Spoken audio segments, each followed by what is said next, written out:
Have you ever wanted to learn how to make the perfect pizza? Well, the last place you might think to go is Lisle, Illinois, but that's exactly what's happening.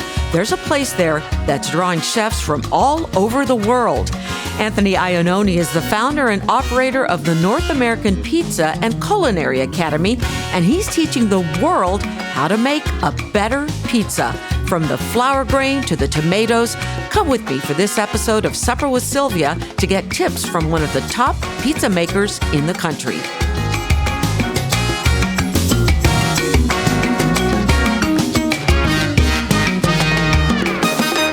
I am so excited to meet you. I have to admit, I did not know about the fun things that you were doing out in the suburbs until my producer connected us. So, Anthony Iannone, what a pleasure to meet you. Thank you. Good morning, Sylvia. It's a pleasure to meet you. Okay, this is so cool. So the North American Pizza and Culinary Academy. Tell us about this. It's a very unique facility. So it was really based off of the Italian pizza school called Scuola Italiana Pizzaioli. So it's the oldest and only accredited pizza school in the world. Oh. Based out of Italy. About 7 years ago, had the opportunity I was changing businesses and opened up this school that we were going to teach professionally people to make pizza in the true Italian way. The North American Pizza and Culinary Academy is the main operation that the school fits into. And then we'll also do the business is really made up of 5 businesses. We have equipment sales. We do residential training and classes from cooking to pizza. We do corporate team building. We do private events, and I do a lot of R&D work for major companies nationally. Okay, so Anthony Iannone, that's a pretty Italian name. You've got to tell me, what got you interested in doing this? How far back? Was this something you always wanted to do since you were little? So, born and raised in New York. My father had a restaurant when I was young, and so it was part of my DNA, I guess you can say. Cooking was always in my life, and really as a kid, if you wanted to spend time with Dad, you spent it at the restaurant.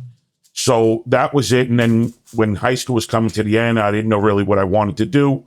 So I went to culinary school. Went to Johnson & Wales University in Providence, Rhode Island, and then down in Charleston, South Carolina. Graduated. Then started working for a restaurant group called Biche. So actually my first stint in Chicago was almost 29 years ago at the restaurant in Chicago. Yeah. Then traveled around, and that was fine dining. So I became more of a fine dining minded chef. Traveled throughout the country, lived in Australia, Mexico, Italy, and then landed back in New York. Then I was helping my father in his new venture one day, which was a distribution company. I don't know if I should say the name with these days going on. It's okay. But it was a Borset distribution. Okay. So I was helping him on his truck one day, and we were in Brooklyn, and I told him, I says, I lived in Chicago. I'd love to bring Borset to Chicago. 9 months later, they called me and said, hey, we're ready to go to Chicago. So I wound up getting out of the restaurant business and got into distribution. So I brought Borset to Chicago 25 years ago. Wow. And built that business, ran that business, and then sold it 7 years ago. And then that was when back into the restaurant. I didn't want to open a restaurant. I was at the point where I didn't want that to be my life, I guess you could say again. But education, I looked at, education of when, as a businessman, when economy's up, people spend money to learn something new. When economy's down, people spend money to learn something new. The shutdown threw a little wrench into everything. I wasn't expecting that, like nobody else in the world. But then we came into this, had the opportunity to open this, and pizza school it was. And I'm curious, so you obviously have a love for pizza, but there's something ironic that's going on here. Here's this Italian guy from New York that brings a pizza school to, of all places, Chicago, right? Yeah, true. But tell me about that. So it's the center of our world anyway, right? Center of the U.S. for the most part. When I did sell my distribution, debated on moving back to New York and doing something there. My wife, who's from Chicago, was willing. She also loves New York, even though she's a Chicago girl. We were going to go back, and then I had my building basically in Lisle.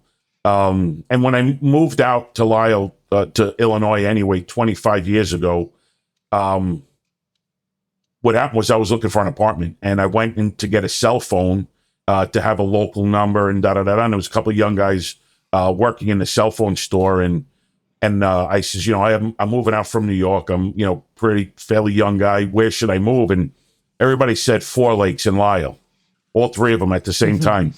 So I went out, I looked at the area, and I says, well, I guess this is where I'm going to live. And Lisle's been, in my life since I moved out here 25 years ago. It's a great place because I was living out that way before I moved back out to the city. So you're teaching true Italian pizza. What exactly is that?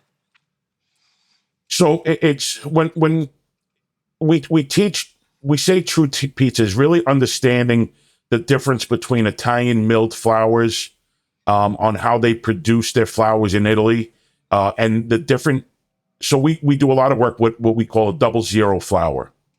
And 00 flour is really just the way a flour is milled. It's the finest milling that a flour mill can do to the flour. So for absorption, lightness, airiness, and it's really just clean profile. So we teach about ingredients, we should say, and then how they're handled in the Italian fashion and in Italy. So whether we're doing Neapolitan or we're doing Pizza Classica or we're doing Roman, it's more about the handling structure. So this week we had a basic 5-day certification class, and they learned about which we call pre-ferments, which is basically starting the part of the process and then finishing it the next day, and then just understanding the lightness and how to handle Italian ingredients to true the way it's been made in Italy for 100, 150, 200 years. What made you decide to teach that specific type of class? So being from Italy, you said you lived there for a while. Did you feel like there was a need for something like that back here in the United States? Yeah, I feel there was a need and there was an opportunity. It was a two-way. So bringing and teaching people, because the internet, as great as it skews a lot, and it gives information, but when you don't know what to do with that information, it doesn't. So here we're all about hands-on. It's not about a master instructor sitting there or a chef sitting there and telling people what to do. We immerse people into it, and that's really what makes our school different than any other school in the country, is that a lot of people we've gotten through our school, we'll talk about they've gone to other schools, and yeah, it's great, but we get to see guys who've been making, pizza and doughs for 30 years, watch it just like we're on the internet. Here we immerse you into your hands in. Yeah. So the opportunity to really bring people in and not erase what they know, but correct what they're doing, or maybe they don't understand, and just bring them to another level. So it truly is an art form, isn't it? It is. Bread making, so as a chef, I cook, and I always liked high heat, fast, rapid movement. I used to tell people I'm the definition of saute, rapid movement, high heat, rapid movement. As a baker, as a pizza maker, as a dough maker, you learn to slow everything up. Time, nothing can replace time. Things can replace time, but it'll never be the same difference. We're the Pizza Innovation Center for Lisle, North America, which Lisle is the parent company of Red Star Yeast. So they're the largest yeast and ingredient company in the world when it comes to baking. And we get to see a lot of ingredients that, bakeries use today. And it's all clean label, so it's nice. But you still come to learn that in baking, time will never be replaced. Time is what gives you flavor profiles. It's what separates a great dough from a good dough. Don't rush it, huh? Don't rush it. Yeah. Baking is, yeah. So it was a big adjustment for me. Okay, so who comes to your school, and where are these people coming from? So we've been blessed. We have people from all over the country coming here. We've had U.S., Canada, Mexico, Colombia, from professionals to some retirees that want to just learn. They have a passion for it. Some people opening stores. We get some corporate chefs from companies, whether it's distribution companies, so that they understand the process.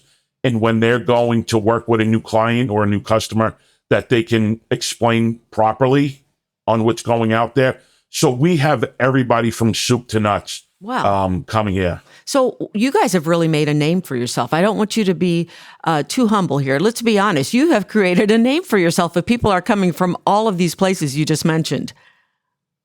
Yeah, we're blessed. I mean, it's always work and it's hard work, but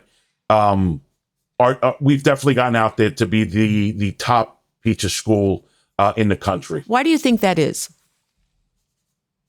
I think I'm we're blessed. I got a great team here. We're passionate. We really want anyone who comes through here to be successful, whether you're making a pizza in your backyard or you're opening up an operation. It's truly about our customers, and it's not about look at me. It's about look what you can do now, and that's really where we base ourselves on.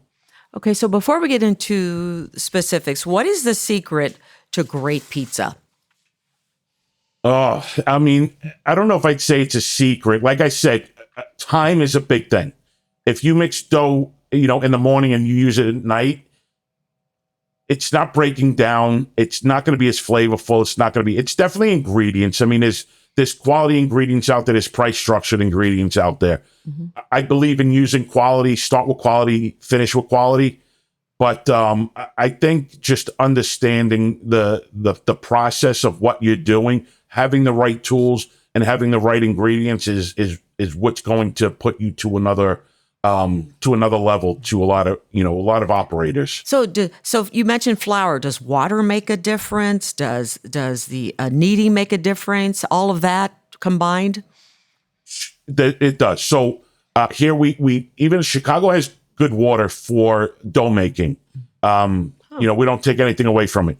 We do have a system here called the New York Water Maker, which is a water filtration system. I'm going to break it down. And it basically possesses. So New York is known for, and I know some people get a little temperamental with it, but New York just has a very mineral-rich water that comes down from the Catskill Mountains and is just and mineral is what will, give your dough a better structure and whatnot. So Chicago has most northern states have good water. When you start going south is when they have to do a lot more work. So a water filtration system could become important in your dough process. So water, we teach everything baker's percentages. So if you do a dough that's 65% hydration, which is 65% of your total flour is watering to the dough. Okay. That's a huge part of your ingredient, right? It's a huge ingredient to you. If you're putting in a bad product, especially at 65% of your total dough, it's going to change. It's not going to work. So without a doubt, water is a huge, huge process. Using the right mixer for what you're doing is a huge, part of it to getting. So we'll teach, people we have a temperature and humidity controlled dough room because a lot of people come here, like from the southern states, Miami, Louisiana, Florida, Louisiana, and whatnot, where their kitchens might be 95, 100 degrees in the summertime. And they're having situations and don't understand how to control their dough temperature coming out of their mixer. So we're able to mimic that process here as if what they're dealing with in their kitchen and show them what they need to do to keep the temperature down or whatever they're doing. And we'll be right back. Looking to add more love and companionship to your life? The West Suburban Humane Society is here to help you find the perfect pet. Whether it's a playful puppy, a gentle cat, or a senior pet looking for a second chance, we have wonderful animals waiting for loving homes.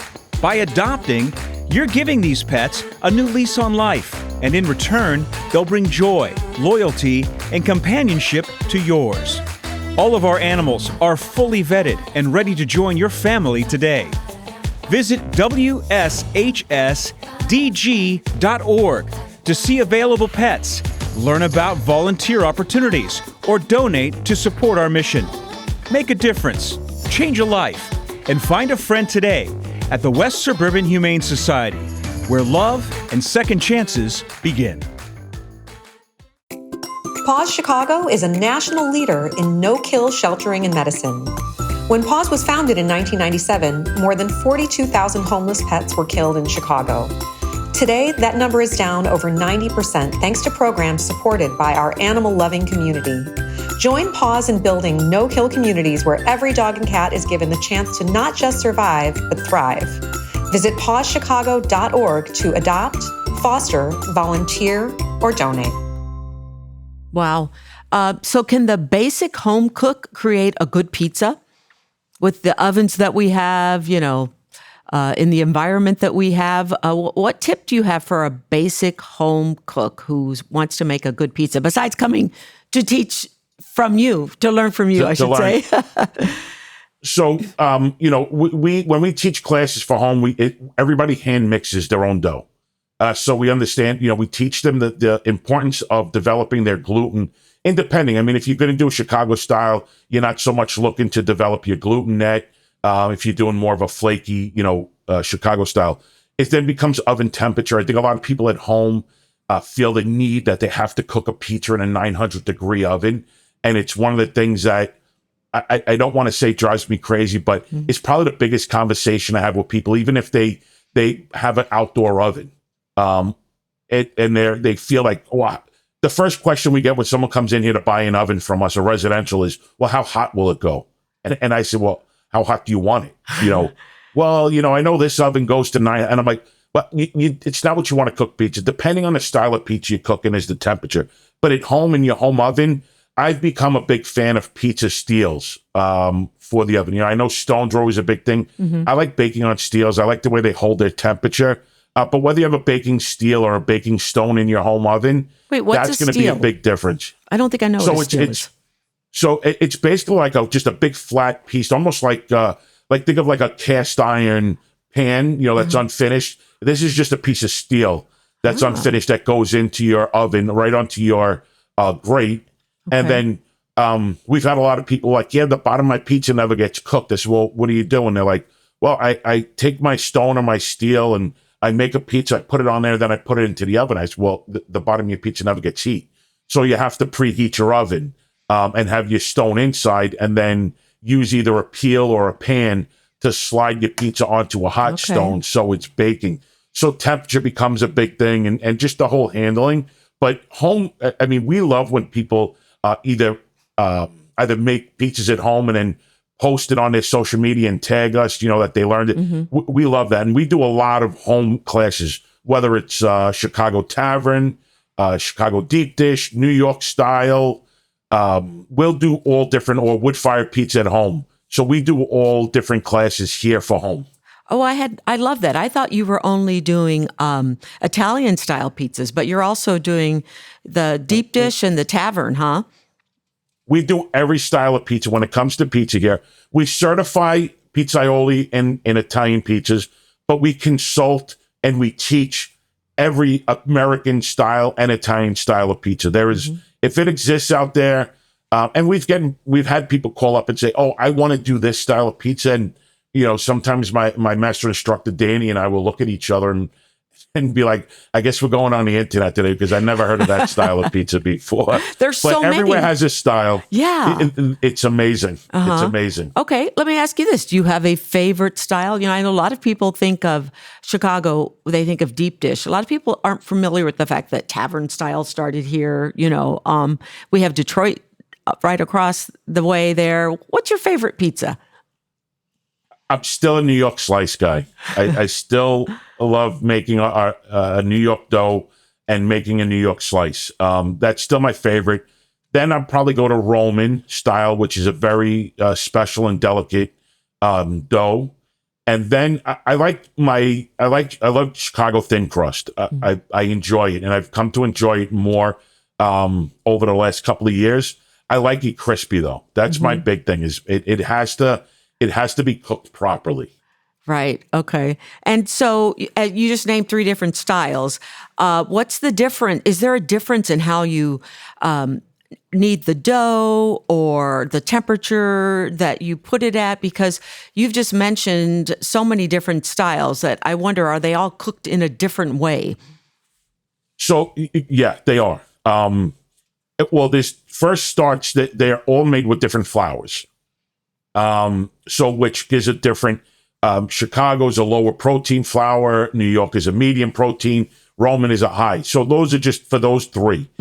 Then temperature is another whole thing. Chicago's cooked at its lowest temperature and becomes a bake. So the longer you bake, the more moisture you pull out of your dough and the crispy you get.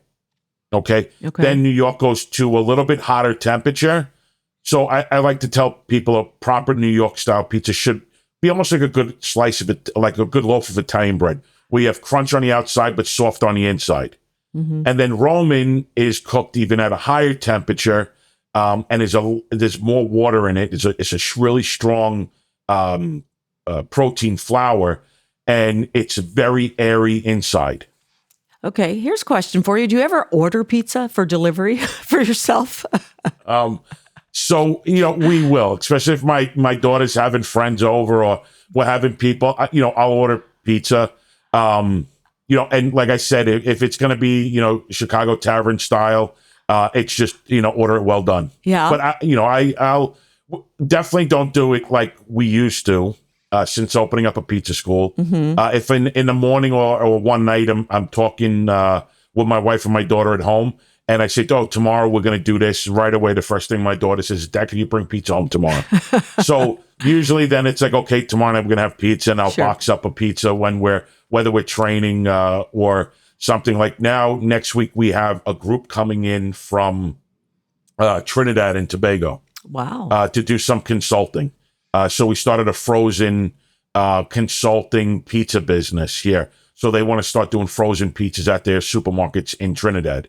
So we got flour from them because in the Caribbean, South America, their flour makeup is different than what we use in the U.S. It's enriched. It has enzymes because of temperature and humidity there. So I was saying at home that, we got the flour in from Trinidad and we have to start, making some doughs to understand what we're dealing with. And right away, my daughter's like, I want to try pizza from Trinidad. And so when we make the dough, that'll come home with us. So it's limited, but yeah, we'll order pizza. I got no problem ordering pizza. Okay, you got it. And then is there a particular place you like to order from? I'm in the west suburbs. I live in the northwest suburbs, I guess you can say. So there's one place, Italian Pizza Kitchen. He does a nice job. Usually it's ordered by the time I get home. So I tell my wife, order, wherever you want to order it from. I'm fine with it. I love it, though. I'm sure he's very honored to know that you actually love to order his pizza because, wow, I don't think I'd ever want to make pizza for you, just so you know, Anthony. No, it's the downfall of my life. I got to the point when I was younger, before I got married and I would date girls, I try to hold out as long as possible because I still enjoy, having a meal cooked for me. Sure. It got to the point where it's like I wouldn't tell people I was a chef. After a couple of, a few days when they realized that I was working all weekend and Tuesday was my day off, that, either I was up to something or, I was in the restaurant business. So, Monday night was my Saturday night. The secret would come out. Okay. So, just from your own perspective, where do you think you can get the best pizza in the world? What do you love? Like what area? Yes. What influenced you? It's funny that influenced me to be in the pizza world. To make a particular type of pizza because you tasted it and you went, oh my gosh, this is the best pizza I've ever had. I still love, and I don't spend time, I don't go to East Coast, to Connecticut much, but I do love the coal fire. There's something about it. I like that charred, hot, dense temperature of a coal-fired oven. It's definitely unique. Like I said, I'm still, when I go back to New York, there's still the old place that I grew up going and getting a slice to, that I still enjoy getting a slice. And that was a big thing for me, was moving out here was I couldn't just, and I was in distribution, so I was driving all day, and I couldn't just pull over and get a slice of pizza anywhere when I first moved out here. And it was like mind-boggling. But I still enjoy just going to a pizzeria and getting a slice, a good slice.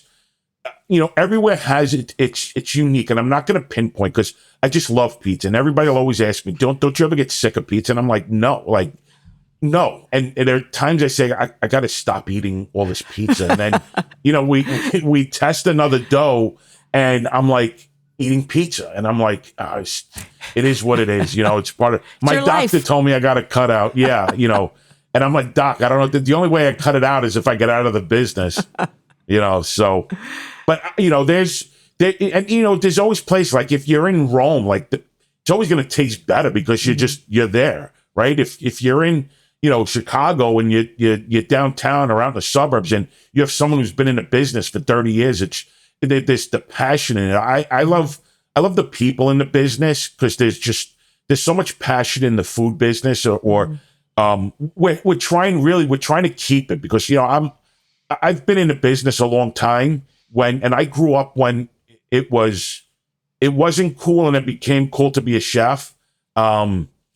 And just the people that I got to work with over the years, and talking from either young people or, older, who've been in the business, when they still got that passion in them, it's like, this is who I want to be around, and that's, what I enjoy is, like, when I see someone who loves doing what they do, it makes you enjoy their process even more. Absolutely. I'm curious. Tell me, describe some of the reactions you get from people who come to learn from you. Not just maybe the professionals or the chefs, but even the novice. Once they have learned how to make pizza in a proper way, what kind of reactions do you get from people? There's always the aha moment. Whether they hear something, or when we tell them how they should put a pizza into the oven or mix their dough. And a lot of times people have been doing it for years, are like, that's what I've been doing, wrong the whole, and it's not so much wrong, like you're making it, but now you're going to elevate it. And I love when someone lifts their head or looks at you as we're doing a demo and says, oh, that's what it is, and that's really that enjoyment. It gets us to keep coming out and teaching people, is when, and you can have 1 out of 30 who just says, you gave me 2 pointers tonight that is going to change my whole pizza game. Wow. Whether it's at home, a professional, or, even we do a lot of consulting for some of the big pizza manufacturers, frozen pizza. And we've had people that have been in that business mixing dough for years. They were taught one way how to make a dough, and they've made it the same way, but they want a different outcome. Well, if you want a different outcome, you have to change your process. So you have tell us about the classes you teach. You were just telling me before we went on here about your 5-day certification. Who's this available to? Who can do this? So it's really available to anybody. It's even the basic class is a little more intense than your average class. So when we do have our pre-class, consultation with someone, or someone calls that they want to come in, we hope that they have a little bit of baking experience. If you're going to do the 5-day, it's going to help, just to understanding. But it's really open to anybody who has that passion, that wants to come and learn. We don't say no, yes or no. There is a test at the end, but the basic class is really made to teach people, encourage people, and pass them, make them certified pizzaioli. Then we'll do advanced classes that will be offered really to only people who have come through the basic class. So then we'll start getting into Roman-style pizzas. We'll do gluten-free. We'll do a lot of different classes advanced. Okay. And then we do a 1-day class for which we get mostly the novice. We might do a 7-hour wood-fired pizza class that people that have their ovens in their back want to get more experience on mixing, on stretching, on baking. And that's the professional end of the classes. If somebody comes in and wants to do something specialized, then we'll do consulting. and it'll be a one-on-one consulting with that person and us here. Do you ever just do like a bunch girls' night? We want to come over and learn how to make pizza. Yeah, so we have a whole list on our website that you can go on and like I said before, was whether you want to do a New York at home, a tavern at home, a deep dish at home, or a wood-fired pizza at home class. Usually at nighttime, we'll have our home classes that go for about 3 hours. And then if you don't want to make pizza, but you want to have a girls' night out or a friend's night out, whoever, we do the first Friday of each month, a thing called Pizza Prosecco. So we do a mix of a lot of different styles of pizza. We might do Detroit, Roman, Chicago, and wood-fired. And we do a little demo just to talk, because you come into a school, we got to feel like we have to teach you a little something. And then it becomes a pizza party. We make more pizza than the group can handle. You get a couple of drinks with the package, and then because we have beer and wine here, and then you get 2 glasses of Prosecco with it. We put the music on, and it really just becomes a big pizza party out in Lisle. Oh, sounds like a good time. I'm in. I'm heading out there soon with some friends. Right. You said something, though, that was interesting when we were talking earlier, and that's about, taking your time, and you mentioned the dough. So if I make pizza dough in the morning, when is that pizza dough ready to go? Do I have to wait for so many hours? Do I need to let it sit overnight? Okay, so once you mix it, you develop gluten, right? Gluten's like the muscle. So you have to give it a little time for it to relax. Can you mix it in the morning and use it at night? You can. Is it going to have a better flavor profile if you mix it today and use it tomorrow night? Without a doubt. Okay. And leave it in your refrigerator for 24 to 48 hours, without a doubt, because then the sugars start breaking down, and then you just start getting better flavor profile out of your dough. So can it be done? Yeah, if it can be stretched. If you try to stretch a pizza dough and it stretches out and it comes back and it stretches out, it's usually because your gluten's too tight and it won't allow it to stretch. Okay. So they're handling, and I guess even for home cooks is what we try to teach them and let them understand your best way of handling a certain dough. So what's your favorite thing about teaching these classes to people? You must get a lot of reward from the people who have learned in the long run. Sure. It's like anybody, whether they're opening up a new place or they're going home and doing it. When we get text messages or emails or tagged on their social media that either they're opening up their store and they're so excited. And, we really try to have people walk out of this door excited to do what they're going to do. Mm-hmm. If they're home and they make a pizza and it's changed, and their family now loves, their homemade pizza, or it's made them start a family pizza night. We have a new customer that we did some consulting for in Central Illinois. She's opening up with her family a pizzeria, and the excitement every time we talk to her about getting ready to open is really what I love. I love when people have a passion for what they're doing and feel comfortable with what they're doing after they walk out of here. It is really, for any teacher, trainer, or whatever, is what makes my enjoyment of this business.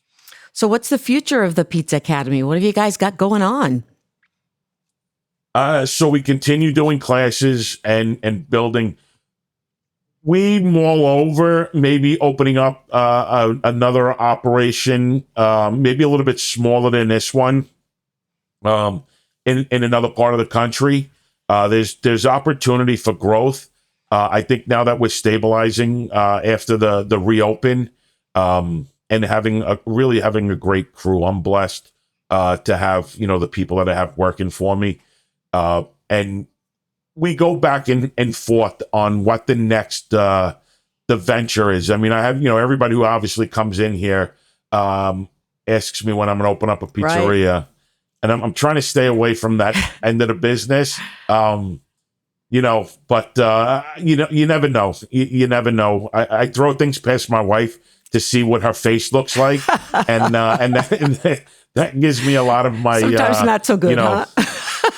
Yeah, if I get a cockeyed look like, you missed your daughter's last 2 volleyball games, I'm like, man, maybe I'm working, but there's a lot of options out there, and I don't take away from any of them. So there's going to be more movement going. It's just going to be about timing. I love it. Okay, I always like to have a little pro tip, a Supper with Sylvia pro tip. You told me something before we started recording here that I want you to share with our listeners, and that is that there is a certain time during the month where if people are out in your area, they can try out some free pizza. Tell them how that happens.